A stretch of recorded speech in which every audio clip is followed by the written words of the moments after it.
Reproduction is often framed as a fundamental human right, a natural extension of bodily autonomy and personal freedom.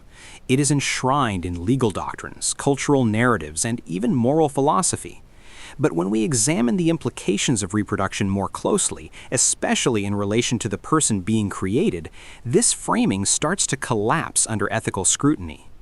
Rights do not float in a moral vacuum. Every right entails a responsibility. A right, properly defined, is something that can be exercised without violating the rights of others. The right to speak your mind does not include the right to silence others. The right to move freely ends at the boundary of someone else's property or person. Rights, by definition, end where harm to another begins. Procreation, however, is unique. It creates a person without their consent and exposes them to the full spectrum of human suffering, risk, and mortality. The so-called right to reproduce is not a self-contained action. It has irreversible consequences for someone who cannot agree to or refuse the terms. The future person, the one who must endure the results, is not consulted. They are imposed upon. If we accept that bringing someone into existence guarantees some level of harm, whether physical, emotional, social, or existential, then the act is not neutral, it is ethically loaded. No one would argue that you have the right to expose another person to danger or pain without their consent, and yet this is exactly what reproduction entails. If your act can cause suffering that is not your own, then your act is not morally neutral. And if you refuse to acknowledge that, then what you're calling a right is simply a license to impose. What is that, I hear you say? Bodily autonomy? Let's look at it. Bodily autonomy is traditionally understood as a shield. It is your right to prevent others from interfering with your physical person. However, when used to justify reproduction, it is being wielded as a sword. I have the right to use my reproductive organs however I wish. Your right to use your organs ends the moment that use results in the creation of a separate nervous system that must endure the consequences of your choice. You are not just doing something with your body, you are using your body to construct a cage for a new consciousness. If bodily autonomy were an absolute right to do anything that involves your own tissues, you could argue for the right to swing your arms in a crowded room regardless of who you hit. The irony of the bodily autonomy argument for procreation is that it destroys the autonomy of the person being created. By exercising your autonomy to reproduce, you are making a unilateral, irreversible decision to force a body upon someone else. You cannot use autonomy to justify an act that permanently and irreversibly denies the autonomy of another.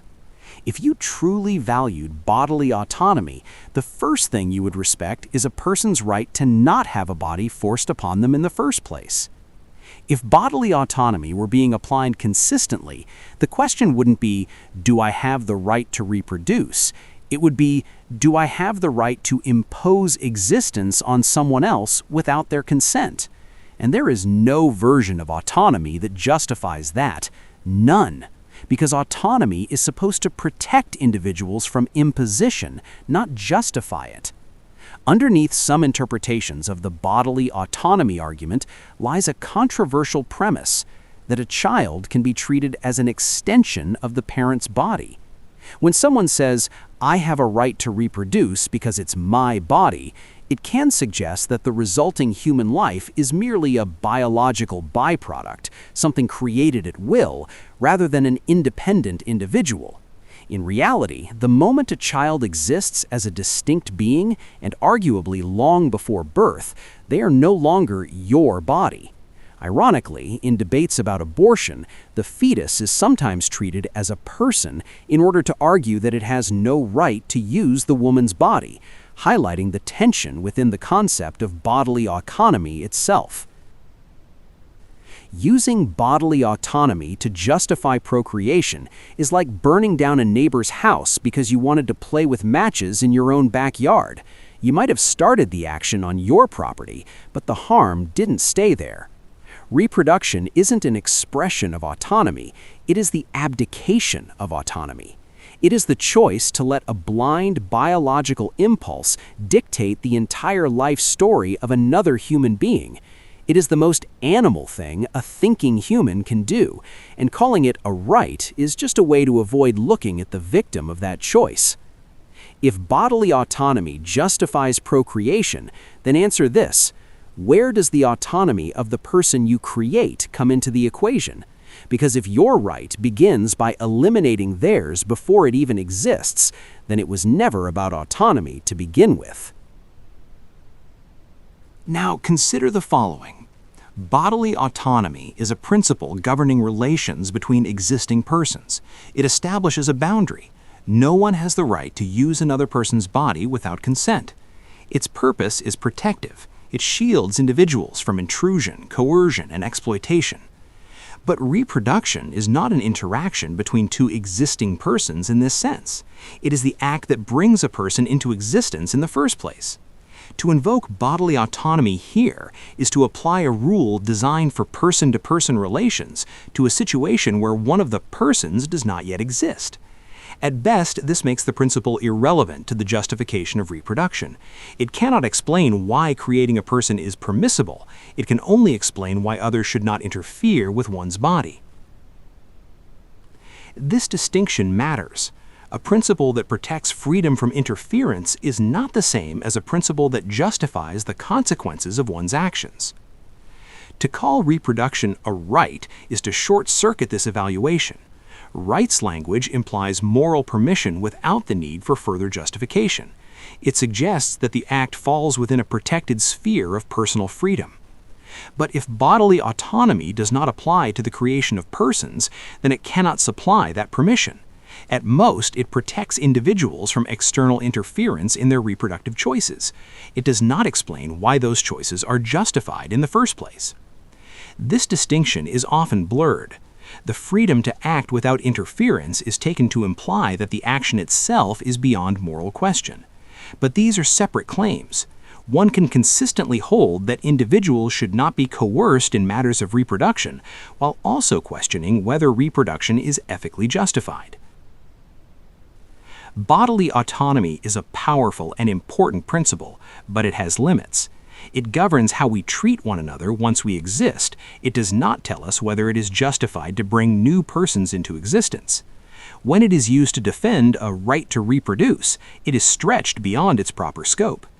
What remains is a harder question: whether it is permissible to create a being who will inevitably face harm without their consent. That question cannot be answered by appealing to autonomy alone. It requires a deeper account of harm, value, and responsibility. In short, bodily autonomy cannot be used as a moral shield for the consequences of creating a person. Bodily autonomy applies only to existing persons. Therefore, it cannot justify bringing a person into existence. Reproduction creates a being exposed to unavoidable harms, suffering, loss, death. This exposure is non-consensual and irreversible. Therefore, reproduction requires moral justification, not default acceptance. To claim a right to reproduce is to claim a right to create you, and demand that you accept the consequences.